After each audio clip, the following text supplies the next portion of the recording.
दूसरा मंत्र पढ़ेंगे। छठा प्रश्न जो हमारा चल रहा था, भरद्वाज ने जो प्रश्न पूछा था उसका उत्तर पिप्पलाद ऋषि ने दिया है, और वो दूसरा मंत्र है तस्मै स होवाच। इसको हम पढ़ेंगे, पेज नंबर 83 पर है।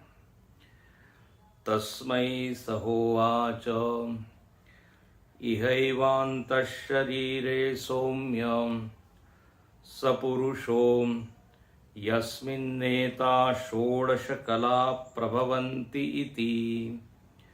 तस्मै स होवाच इहैवान्तः शरीरे सौम्य सपुरुषो यस्मिन्नेता षोडश कला प्रभवन्ति इति।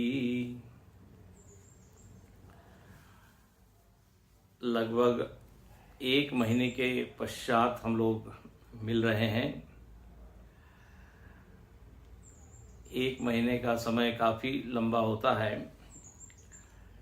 विषय यहाँ पर बड़ा सूक्ष्म चल रहा है, तो संभव है उसका विस्मरण भी हो गया होगा। यहाँ पर विषय हम लोगों का ये चल रहा था कि षोडश कला पुरुष कौन है। भरद्वाज ने ये प्रश्न पिप्पलाद जी से पूछा था। उसके उत्तर में आचार्य ने कहा कि इसी शरीर में षोडश कला वाला पुरुष रहता है। इहैवान्तः शरीरे, वह पुरुष 16 कला वाला है, और 16 कलाएं उसमें से ही प्रकट होती है, प्रभवंती। अब यहाँ पे पुरुष का अर्थ है चैतन्य। तो चैतन्य के मानो कि 2 रूप है, एक कला वाला चैतन्य और एक अकल चैतन्य। इसको कह सकते हैं निष्कल और सकल। सामान्य भाषा में इसी को हम कह देते हैं सोपाधिक चेतन और निरुपाधिक चेतन। तो चेतन ही पुरुष है, अविद्या के कारण वही उपाधि वाला भासता है।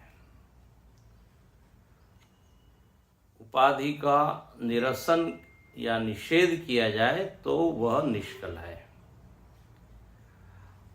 अब ये तो हो गया सिद्धांत। अब इसके ऊपर भगवान भाष्यकार ने बहुत विस्तृत भाष्य लिखा है, और हम लोग उसी का अध्ययन कर रहे थे। इस पूरे भाष्य का सार हम आपको बता देते हैं, क्योंकि इस पूरे भाष्य को समझने के लिए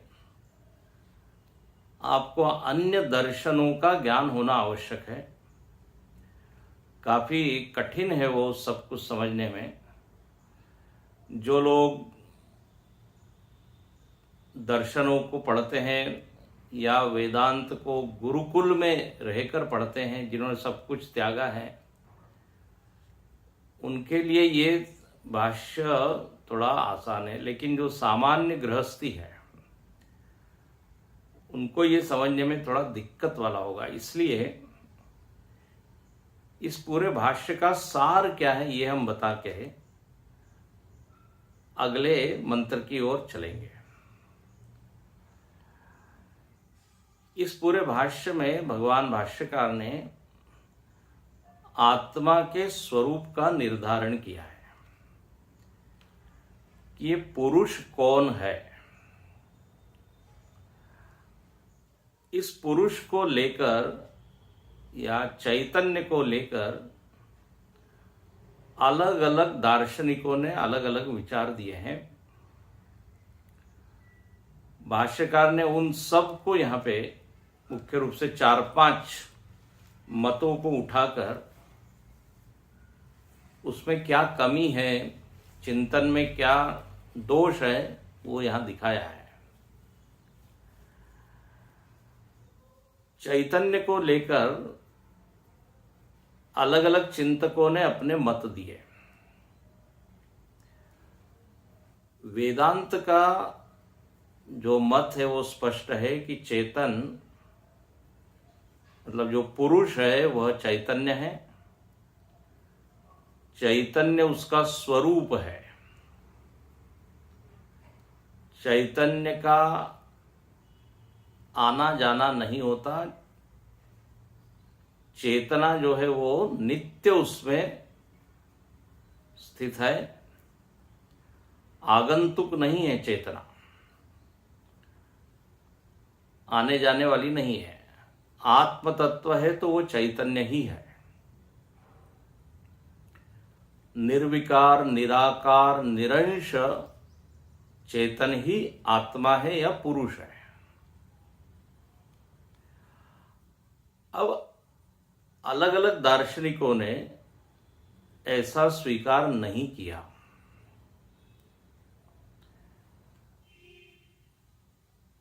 जो भौतिकवादी चिंतक लोग हैं उन्होंने शरीर का धर्म मान लिया चेतना। भाष्यकार ने उसको कहा था भूत धर्म। शरीर से इतर चेतन नहीं है। किसी ने चैतन्य को जड़ माना, न्याय दर्शन ने जड़ माना, उसका भी यहां पे खंडन किया है। न्याय दर्शन ने चेतना को गुण माना है आत्मा का। वो गुण आता है जाता है। आत्मा का मन से संयोग होने पर वो चेतना दिखने लगती है, मन से वियोग होने पर आत्मा में चेतना का दर्शन नहीं होता, क्योंकि आत्मा स्वतः जड़ है। जैसे जल जो है वो स्वतः शीत है, शीतल है, शीतलता उसका स्वभाव है। उष्णता उसमें आगंतुक है, अग्नि के संपर्क से आती। तो ऐसे यहां पर उन्होंने आत्मा में जड़त्व स्वरूपतः स्वीकार किया और चेतना को आगंतुक कहा। यह नैयायिक का मत है। किसी ने आत्मा को क्षणिक विज्ञान माना, वृत्ति रूप माना। इस भाष्य में सब आया है, अब मैं उसको फिर से पढ़ता नहीं हूं, केवल उसका सार बता के हम आगे चल रहे हैं। ये अलग अलग मत है, अलग अलग दर्शन है। वृत्ति रूप माना है, प्रवाही। ये जो चेतना है ये प्रवाही है, नित्य कूटस्थ नहीं है। तो जब हम अपने भीतर देखते हैं तो वृत्तियां अपने को प्रवाहमान अनुभव में आती है। वृत्ति में ज्ञान भी दिखता है, तो उन्होंने वृत्ति को ही आत्मा माना।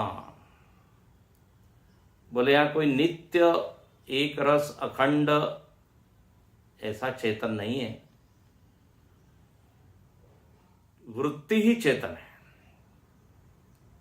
इसको तो क्षणिक विज्ञानवाद। फिर जब वृत्तियां लीन हो जाती है तो क्या होता है, तो बोले शून्य रहता है। तो बौद्धों का एक दूसरा मत है शून्यवाद। उन्होंने शून्य को सत्य माना।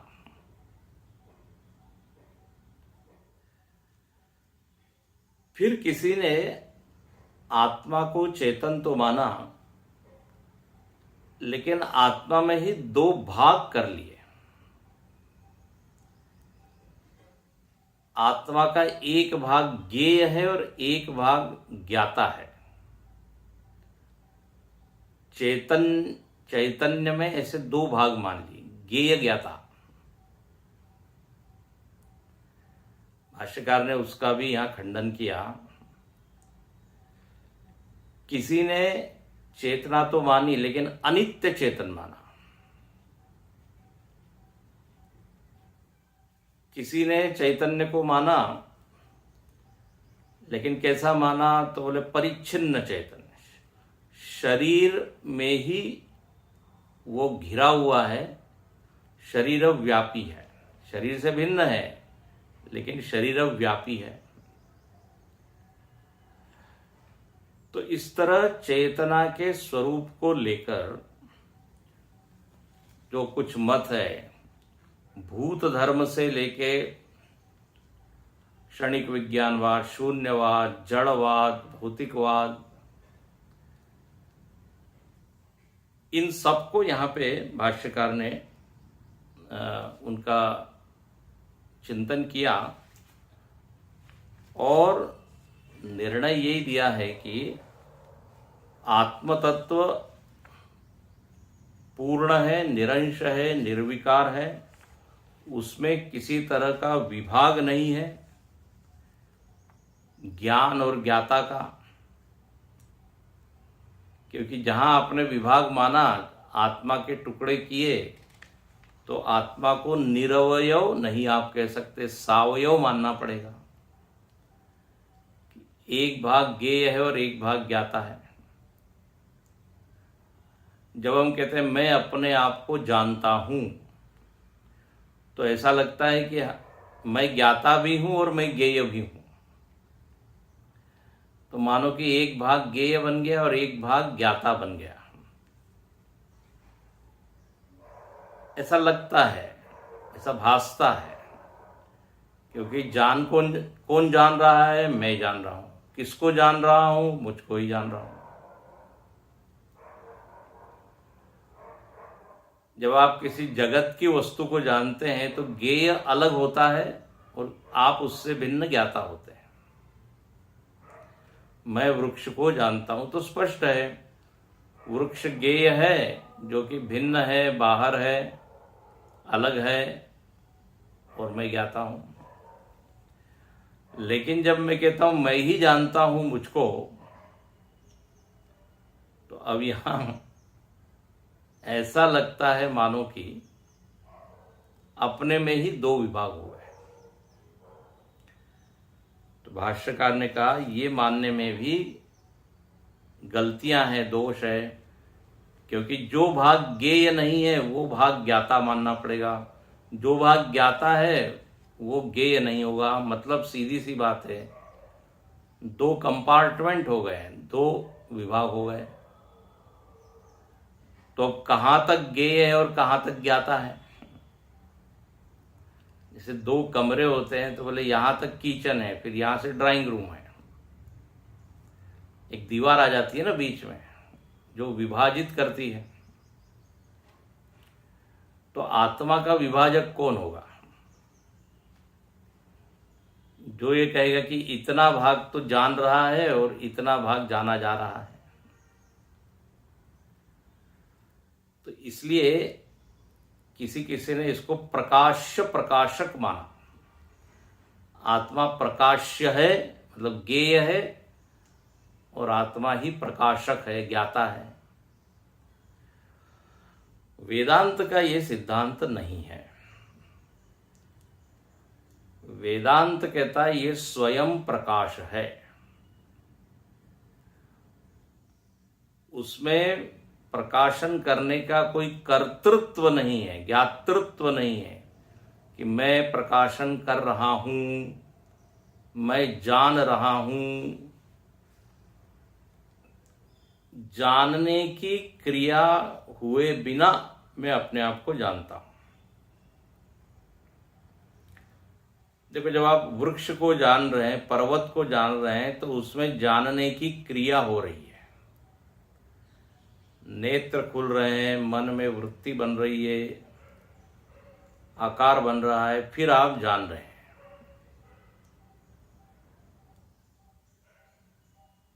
और उसमें एक ज्ञेय का भी एक आकार है। तो यहां पर वेदन क्रिया इसको कहते हैं, जानने की क्रिया करके मैं जान रहा हूं। लेकिन जब मैं अपने आप को जानता हूं तो उसमें कोई क्रिया नहीं हो रही है। कोई ऐसा कहता है कि अब मैं जरा देखता हूं, मैं अपने आप को जानता हूं। वेदन क्रिया हुए बिना हमको अपना ज्ञान है।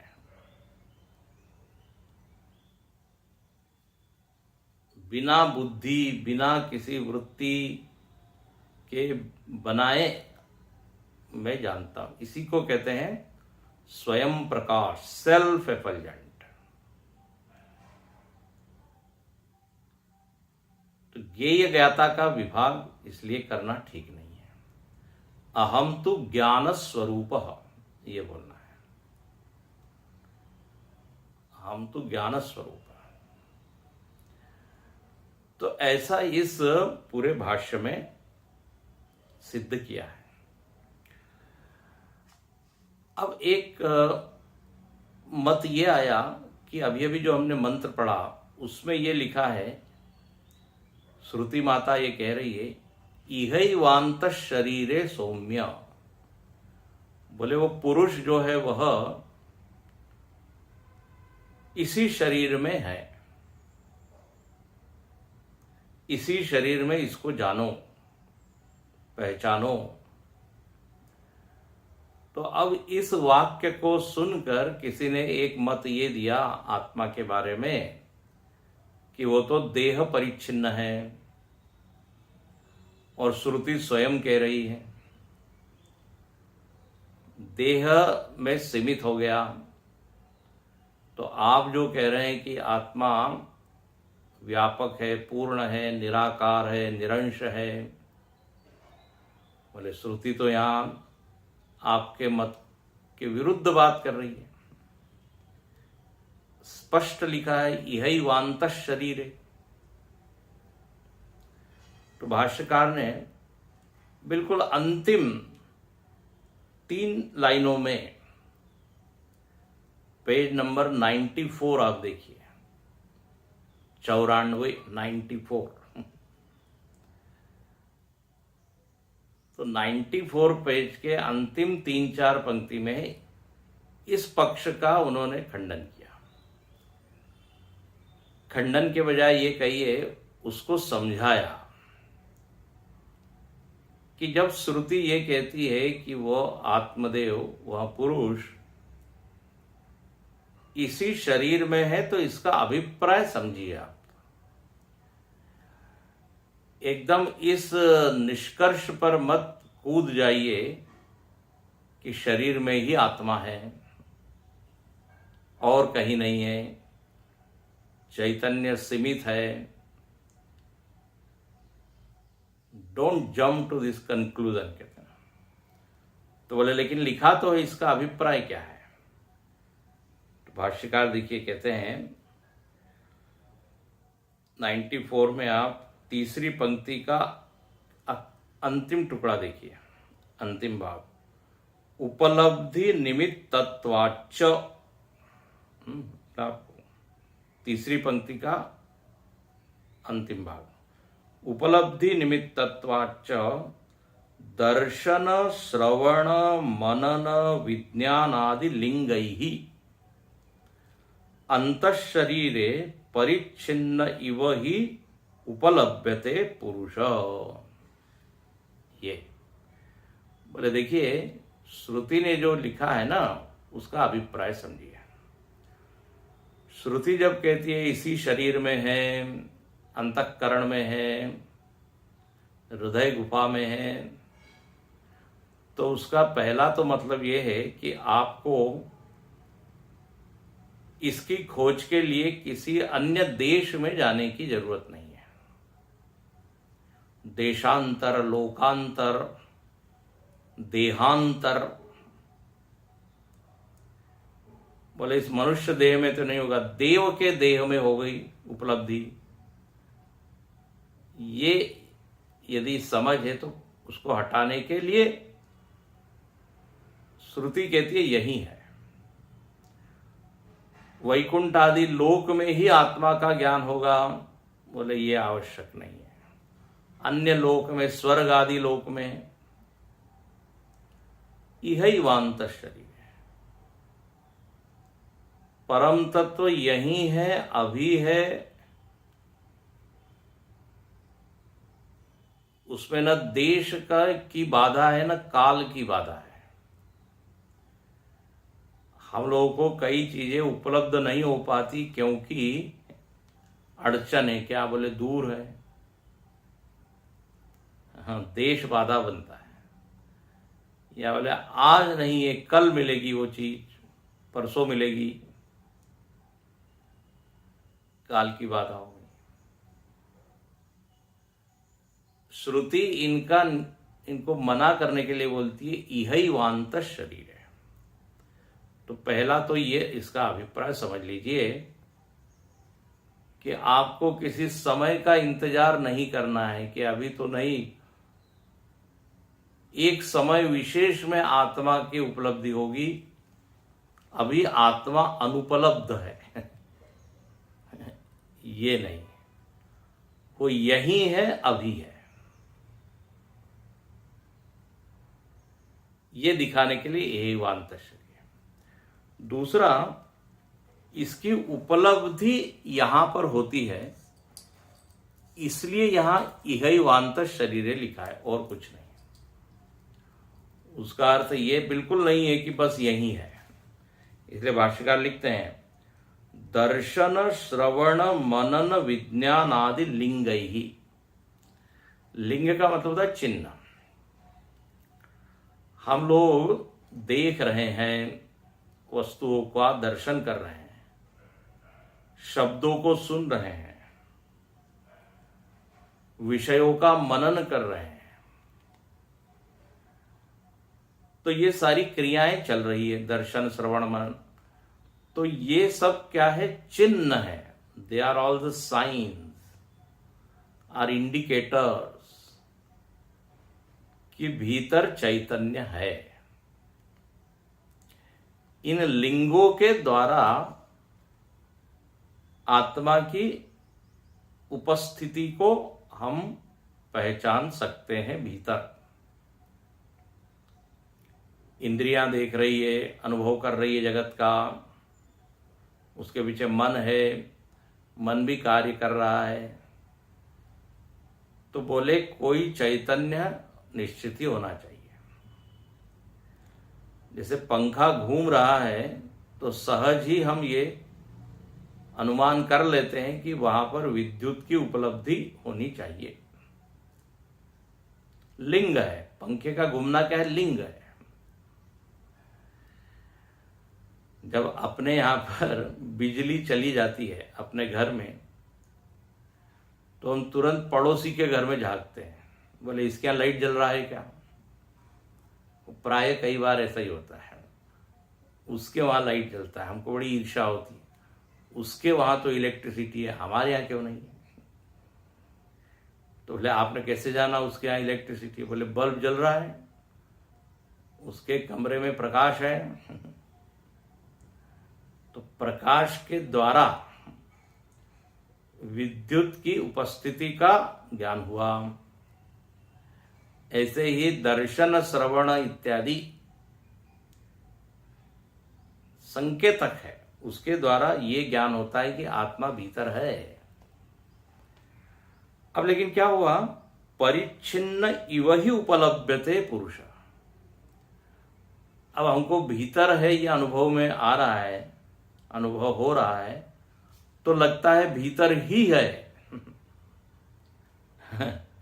बोले भीतर अनुभव में आ रहा है वो ठीक है, लेकिन भीतर ही है ये आपका कहना गलत है।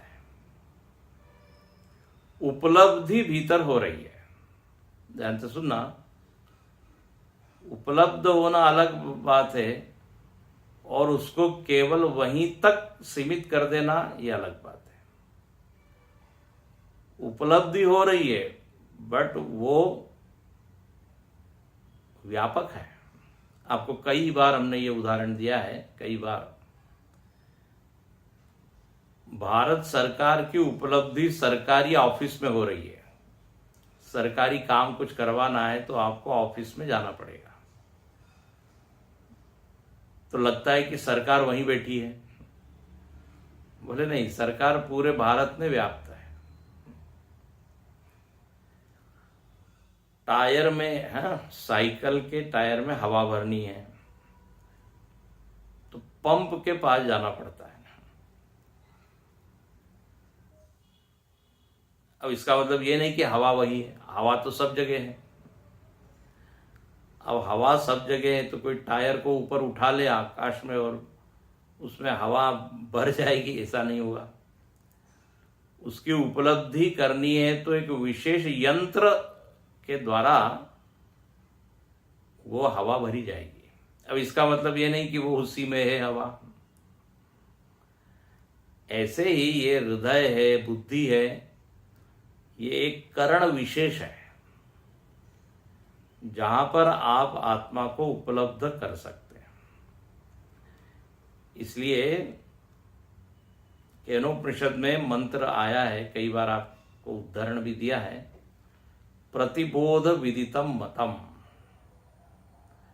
बोधम बोधम प्रति विदितम।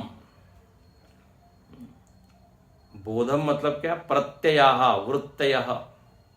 बौद्धाः प्रत्ययाः उच्यन्ते। ये सारी वृत्तियां हैं, उसी को प्रत्यय कहते हैं, उसी को बोध कहा है। वहां हर वृत्ति के भीतर आत्म चैतन्य विराजमान है। तो वृत्ति क्या हो गई? द्वार। वृत्ति चिन्ह हो गई, द्वार हो गई, जिसके सहारे आप आत्म तत्व पर पहुंच सकते हैं। तो यहां पर भाष्यकार ने उसी तरह से समझाया है कि परिच्छिन्न इव उपलभ्यते, और इसलिए उच्यते अंतःशरीरे सौम्य स पुरुष इति। इसलिए यहां अंतःशरीर है, अंतःशरीर में वो पुरुष है, ऐसा कहा। भाष्यकार और अच्छे से कहते हैं, शरीर में इसका मतलब जैसे किसी पात्र में आपने दूध को रख दिया, पानी को रख दिया, इसी तरह शरीर रूपी पात्र में आत्मा को रख दिया, ऐसा नहीं है। न पुनः आकाश कारण सन कुंड बदरवत शरीर परिच्छिन्न इति। बोले ऐसे कुंडे में आपने बेर को रख दिया, जो गमला होता है, घट होता है, उसमें बेर को रख दिया। बोले ऐसे ही ये शरीर गमला है, उसमें आत्मा को रख दिया। बोले ऐसा नहीं समझना, क्योंकि भाष्यकार बड़ा अच्छा लिखते हैं, न पुनः आकाश कारण। अरे जो आकाश का भी कारण है, जिसमें से आकाश प्रकट हुआ, बताइए। अब आकाश स्वयं व्यापक है, निरंश निरवयव। हाँ, उस आकाश का जो कारण है, अब वो क्या परिच्छिन्न होगा? वो सीमित होगा, वो आकार वाला होगा। बोले इति मनसा अपि इच्छति वक्तुम मूढ़ोपि। मूढ़ व्यक्ति भी ऐसा बोलना नहीं चाहेगा। मूढ़ व्यक्ति भी मतलब थोड़ा भी जिसमें सामान्य भाषा के दिमाग है, बुद्धि है, वो ये नहीं कहेगा कि हाँ, जो आकाश का कारण है वो एक शरीर में घिर के बैठ गया। मूढ़ोपि किमुत प्रमाणभूत श्रुति। तब तो श्रुति की तो बात ही क्या है। मूढ़ व्यक्ति ही ऐसा नहीं कह सकता, तो श्रुति भी ऐसा नहीं कह सकती, नहीं कहती, नहीं कहना चाहती। ये सब है। इस तरह इस अंतिम भाग में आत्मा के स्वरूप को लेकर जो एक मत है कि आत्मा परिच्छिन्न है, परिच्छिन्नता को यहां मना किया। तो आत्मा न तो जड़ है, न शून्य है, न क्षणिक है, न शरीर का धर्म है, न परिच्छिन्न है ना। इन सब को बना करके वेदांत ये कहता है आत्मा निर्विकार, निरंश, अखंड, पूर्ण ऐसा चैतन्य है। ये वही उपाधि धारण करता है। अविद्या काल में उपाधि को ही वो सच मान लेता है तो उसको लगता है वो उपाधि वाला है, परिच्छिन्न सा है, लेकिन है नहीं। अब यहां पे आगे चलते हैं। भाष्यकार कहते हैं कि ये जो षोडश कला पुरुष की चर्चा यहां की गई है, क्योंकि शिष्य ने प्रश्न पूछा था को असौ, वो षोडश कला पुरुष कौन है, कहां रहता है। तो यहां भाष्यकार अब कहते हैं कि यस्मिन् एताः षोडश कलाः प्रभवन्ति इति उक्तम। बोले ये 16 कलाएं जो आगे बताई जाने वाली है, अभी तक देखिए वो 16 कलाएं क्या है बताई नहीं है, आगे बताई जाएगी। बार बार इतना कहा गया जो आत्म तत्व है वो 16 कलाओं वाला है, जो पुरुष है वो 16 कलाएं वाला है।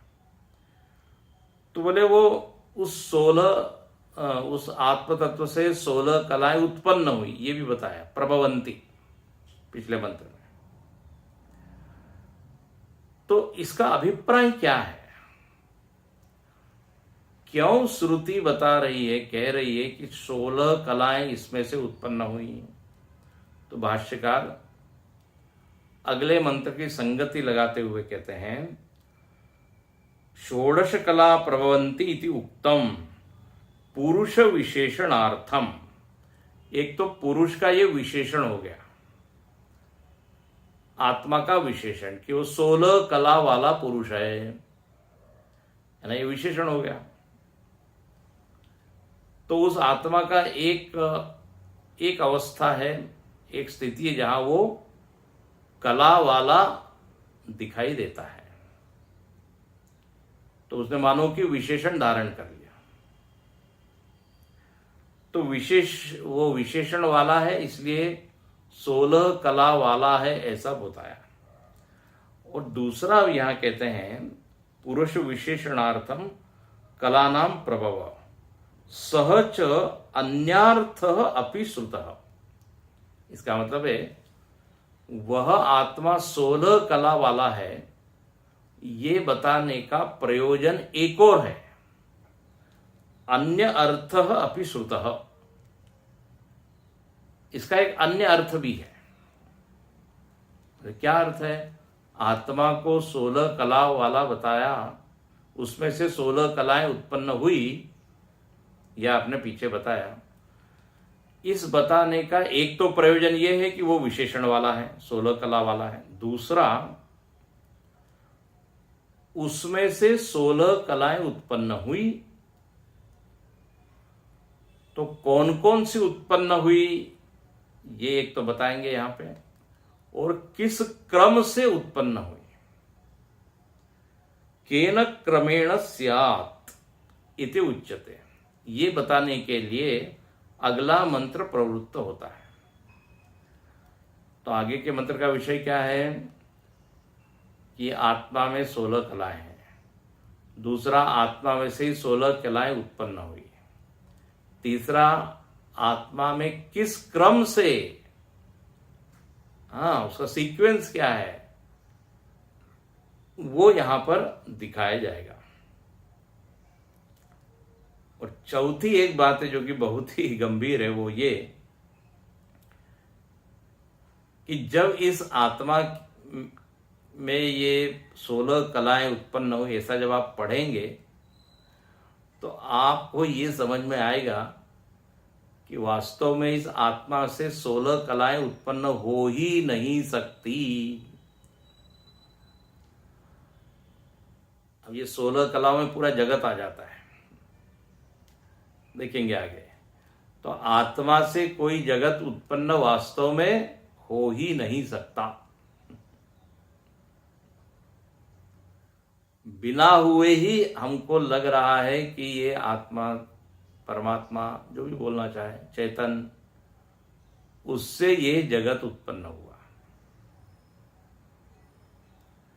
ये जगत उत्पत्ति की बात ऐसी है, बोले वंध्या पुत्र की तरह है।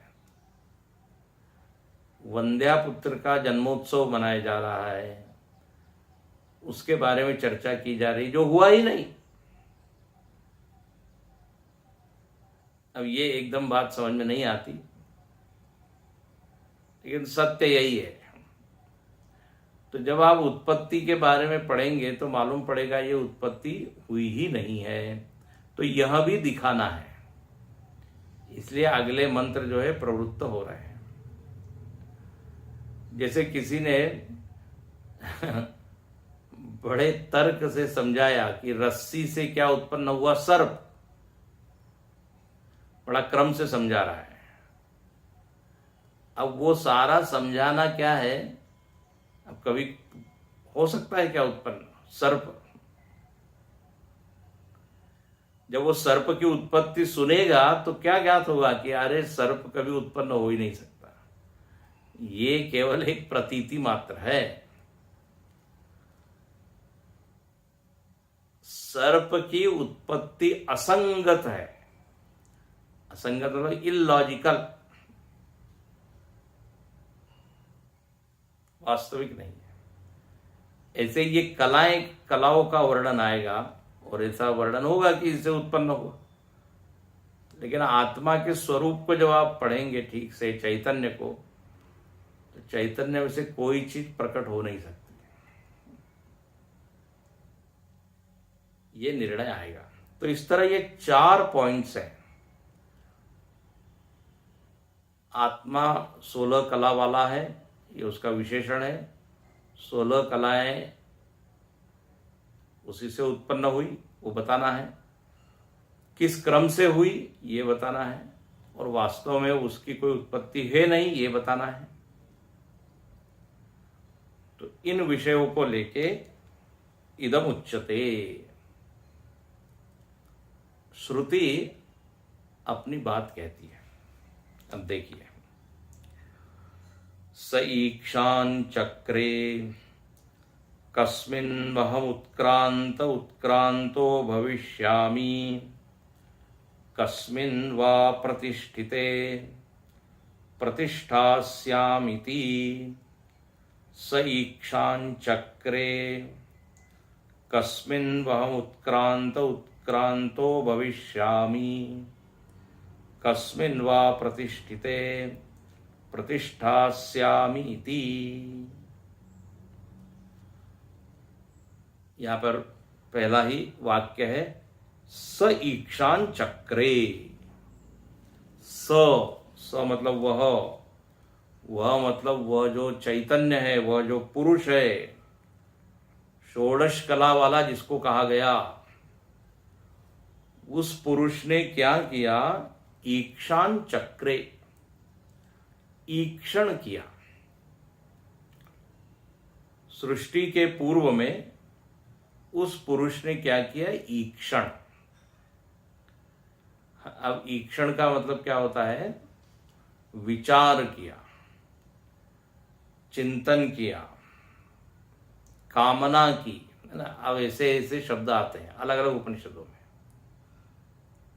इच्छा की, कहीं पर आता है संकल्प किया। सो तदैक्षत, ऐसा ईक्षण किया उसने, विचार किया। क्या विचार किया, कस्मिन् अहम उत्क्रांतो भविष्यामि। बोले किस विशेष कर्ता के उत्क्रमण से मेरा उत्क्रमण होगा। उत्क्रमण होता है निकल जाना, और किसके बैठ जाने से, प्रतिष्ठित होने से मैं भी प्रतिष्ठित हो जाऊंगा। मतलब शरीर में किसके जाने से मैं निकल जाऊंगा, किसके रहने से मैं रह जाऊंगा। इसके बारे में उसने विचार किया। केवल इतना ही मंत्र है, लेकिन इसका बड़ा विस्तार है। उसने विचार किया, सह ईक्षान चक्रे, किस विशेष कर्ता के उत्क्रमण करने से इस शरीर में से मैं निकल जाऊंगा और किसके प्रतिष्ठित होने से मैं स्थित हो जाऊंगा। ऐसा उसने विचार किया। किसने? षोडश कला पुरुष ने। भाष्यकार यहां पर कहते हैं इसका अभिप्राय क्या है ये समझिए। ये तो वाक्य हो गया, ये तो एक वचन हो गया श्रुति का, इसका अभिप्राय क्या है? तो भाष्यकार लिखते हैं चेतन पूर्विका च सृष्टि इति एवं अर्थ च पुरुषः। ये बहुत ही प्रसिद्ध लाइन है, इंपॉर्टेंट लाइन है, इसको अंडरलाइन कर लीजिए। यही मूल वाक्य है। पूरे भाष्य जो आगे का चलेगा इसी को आधार बना के भाष्य लिखा है आगे का। और क्या मतलब है इस पंक्ति का? बोले जब ये बार बार आता है ना उपनिषदों में कि जब सृष्टि नहीं थी वो चैतन्य था, और चैतन्य ने क्या किया? विचार किया, इच्छा की, संकल्प किया। तो इस वाक्य का अर्थ ये होता है कि सृष्टि के पहले चेतन है। सृष्टि के पहले कोई जड़ वस्तु नहीं है। ये जो कामना दिखाई जाती है ना, कामना, संकल्प, ये जड़ वस्तु में तो हो नहीं सकता। तो एक ऐसी वस्तु थी, उसमें इच्छा हुई, मतलब वो वस्तु पत्थर की तरह, भूत पदार्थों की तरह जड़ नहीं थी। जड़त्व का निषेध करने के लिए सृष्टि वहां बताती है कि उसने ईक्षण किया। ईक्षण किया ये बताने में प्रयोजन नहीं है, अभी कल इसको अच्छे से देखेंगे। ईक्षण किया ये बताने में उसका प्रयोजन नहीं है। प्रयोजन ये बताना है कि चेतन है। सृष्टि किसी गैस पिंड से उत्पन्न नहीं हुई कि बहुत सारे गैसेस मिलके ये जगत बन गया, या यह सृष्टि प्रकृति से उत्पन्न नहीं हुई। प्रकृति मतलब त्रिगुण, त्रिगुणों से उत्पन्न नहीं हुई, पंच महाभूतों से उत्पन्न नहीं हुई। जो जड़ है वो पंच महाभूतों में ईक्षण हो नहीं सकता। शून्य से सृष्टि हुई नहीं, शून्य में कोई कामना हो नहीं सकती।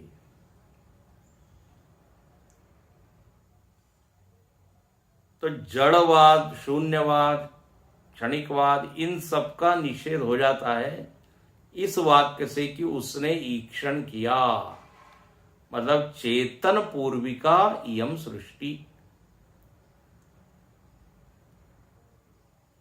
चेतन पहले था। ये बहुत पक्का सिद्धांत है वेदांत का और बहुत ही महत्वपूर्ण है, क्योंकि हर उपनिषद में लगभग ये बात आती है, आत्मा वा इदमग्र आसीत, सदैव सौम्य इदमग्र आसीत, सत ही था। अब इसी उपनिषद में भी पहले आया प्रजा कामो वही प्रजापति। फिर मुंडक उपनिषद में आया तपसा चीयते ब्रह्म, ब्रह्म था उसने तप किया। तो शब्द अलग अलग है, उन सारे शब्दों का अभिप्राय यही है कि जड़ नहीं थी, कोई मूल वस्तु जड़ नहीं है। तो चेतन पूर्विका च सृष्टि इति एवं अर्थ च पुरुषः षोडश कलह। वो जो षोडश कला पुरुष है वो चेतन है, जिसके बारे में भारद्वाज ने पूछा है। वो 16 कलाएं कौन कौन सी उत्पन्न हुई वो सब आगे बताया जाएगा, लेकिन उसने ईक्षण किया, कामना की। तो इससे यह समझ में आता है कि वह पुरुष जड़ नहीं है। ठीक है। ईक्षान चक्र, ईक्षणम दर्शनम, ईक्षणम मतलब दर्शनम, चक्रे मतलब कृतवान, उसने चिंतन किया, कामना की। अच्छा, किस विषय में कामना की, किस विषय में संकल्प किया? तो बोले सृष्टि फल क्रमादि विषयम। चिंतन का विषय क्या था? बोले सृष्टि का क्रम कैसा होना चाहिए। फिर पिछले सृष्टि में प्रलय में जो सारे जीव सोए पड़े हैं, उन जीवों के कौन कौन से कर्म थे और अब कौन कौन से कर्मों के फल हमको बनाने हैं। तो उसके ऊपर उसने क्या हुआ, विचार किया। उन जीवों को कौन कौन से फल चाहिए, अब हमको नई सृष्टि बनानी है, तो वो फल को प्रकट करना पड़ेगा। तो कर्म का विचार किया उसने, जीवों के फल का विचार किया, किस क्रम से सृष्टि बनानी है ये विचार किया। इसलिए ध्यान रखना, वेदांत ने ये कभी नहीं कहा है कि यह सृष्टि पहली बार ही हुई। ये सृष्टि होती है, प्रलय होता है, सृष्टि होती है, प्रलय होता है, ये चक्र चलते रहता है। तो पिछले सृष्टि के जितने जीव थे वो सब विलीन हो गए थे, मुक्त नहीं हुए हैं, विलीन हुए हैं। अभी उनमें तरह तरह की वासनाएं हैं, इच्छाएं हैं, और जब सृष्टि होगी तो वो सब प्रकट होंगे और फिर वो फलों को भोगेंगे। जैसे हम नींद में सो जाते हैं तो ऐसा तो नहीं होता ना हमारे कर्म सब समाप्त हो जाते हैं, वासना इच्छाएं सब खत्म हो गई, शून्य हो गई, ऐसी नहीं होती। वो सब लीन हो जाती, वो पकते हैं वहां पे, और अगले दिन हम उसको फिर भोगते हैं। फिर अगले दिन कर्म करते हैं, कुछ बना लेते हैं, वासना इत्यादि, फिर उसके लिए विशिष्ट समय लगता है, 2-4 दिन, तो फिर हम सोते हैं। फिर जब आगे के दिन आते हैं तो उसमें हम भोगते हैं। तो यह अपना जो व्यष्टि जीवन है, ये समझ लीजिए उसी सृष्टि का एक छोटा रूप है। सृष्टि स्थिति लय जैसे व्यष्टि में हो रहा है, ऐसे ही समष्टि में भी होता है। तो कहते हैं कि उस पुरुष ने, चैतन्य ने, अगली सृष्टि के क्रम के बारे में विचार किया। सृष्टि फलक क्रमादि विषयम कथम इति उच्यते, किस तरह से उसने विचार किया? तो बोले इस तरह से विचार किया कि किसके होने से मैं होऊंगा, किसके जाने से मैं नहीं रहूंगा। हाँ, कस्मिन कर्तृ विशेषे देहात उत्क्रांत भविष्यामि अहम, कस्मिन वा शरीरे प्रतिष्ठिते अहम प्रतिष्ठास्यामि। किसके उत्क्रमित होने से मैं उत्क्रमित हो जाऊंगा, मतलब मेरा जीवन किसके ऊपर आधारित है, किसके होने से मैं हूं, किसके नहीं होने से मैं नहीं हूं। ऐसा सब पुरुष ने विचार किया। स ईक्षान चक्रे, ठीक है। अब देखिए ये जो एक वाक्य है कि उसने विचार किया, चिंतन किया, अब इसके ऊपर आप यदि आगे देखिए तो कितने पेज लिखे हुए हैं। भाष्यकार ने बहुत विस्तृत भाष्य लिखा, और जो लोग बहुत गहराई से समझना चाहते हैं, जिनको दर्शनों का ज्ञान है, उनको ये अगला वाला भाष्य समझ में आएगा। अब यहाँ पे भाष्य का विषय क्या है? देखो, भाष्यकार ने तो लिख दिया है, एक पंक्ति मुख्य है कि चेतन ने ईक्षण किया और फिर सृष्टि उससे हुई।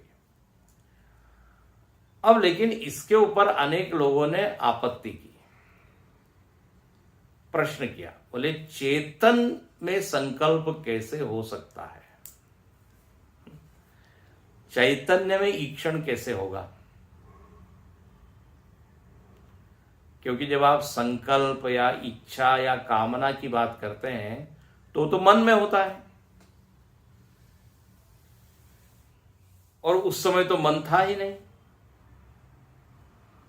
आप ही कहते हो एक निरंश निरवयव अद्वितीय चैतन्य था, तो उसने चिंतन कैसे किया? चेतना में चिंतन कैसे? चेतना में कामना कैसे? ईक्षण कैसे? इसलिए अन्य दार्शनिक लोग कहते हैं, बोले यहां पर जरा ठीक से इस विषय को समझना चाहिए। क्या चेतन में ईक्षण संभव है? यदि संभव नहीं है तो फिर ईक्षण कहीं और बताना पड़ेगा। आखिर श्रुति ने कहा ईक्षण तो किया, स ईक्षान चक्र, वो स का अर्थ क्या ले? उसने ईक्षण किया। हम कह रहे हैं आत्मा या परमात्मा या पुरुष। अन्य लोग कहते नहीं। अब अगला कल हम देखेंगे, सांख्य मतावलंबियों ने कहा यहां पे स का अर्थ पुरुष नहीं हो सकता। क्या होगा तो कल देखेंगे। अब अगला भाष्य भी हम संक्षेप में बता के आगे बढ़ेंगे, क्योंकि काफी टेक्निकल है वो सब।